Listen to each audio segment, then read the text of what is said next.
we're taking a little break away from BTC and cryptocurrency and all that, and we're traveling back into the Forex market, and specifically the different ways of trading Forex. So if you want to know the different ways, variety of ways to trade Forex, stick into the end.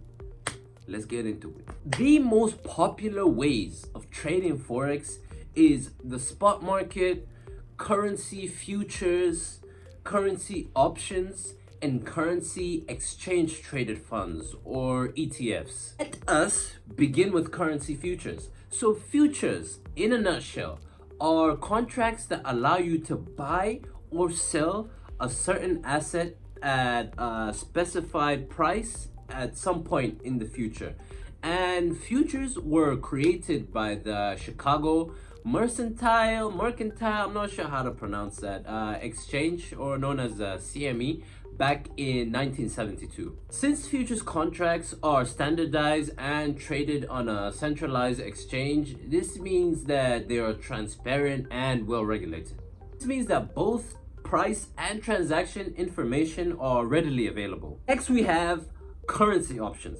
So an option is essentially a financial instrument that gives someone the right or option, but not the obligation, to buy or sell something at a specified price at before the option's expiration date. If a trader sold an option, they would be obliged to buy or sell that option at a specified price at its expiration date. Options are also traded on exchanges such as the CME, like I spoke about earlier, the International Securities Exchange, which is also known as the ISE, and the Philadelphia Stock Exchange, which is also known as a PHLX. And the disadvantage of trading in the Forex options market is that the trading hours are limited for certain options, and it's nowhere as liquid as both the futures market and the spot Forex market. And then we have the currency ETFs, or exchange. Ooh, damn.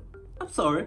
So yeah, exchange traded funds, also known as ETFs. And ETFs are the youngest of all this bunch. ETFs offer exposure to either a single currency or a basket of currencies. And these ETFs are created and managed by financial institutions which buy and hold these currencies in funds. They then offer shares of the fund to the public on an exchange, which allows the public to buy and trade the ETFs just like stocks. Just like currency options, the major limitation of currency ETFs is the market is not open 24 hours. Also, ETFs are subject to trading commissions and a whole host of other costs. Next, we have my personal favorite, the part of the Forex market that I participate in, which is known as the spot market. So the spot market is essentially on the spot trading, which allows traders to trade at current market prices. Market is simple,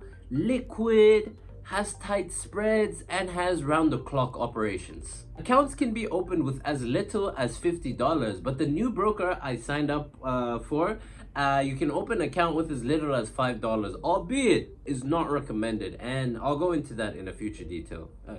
I'll go into that detail on a future video. Sorry about this thing.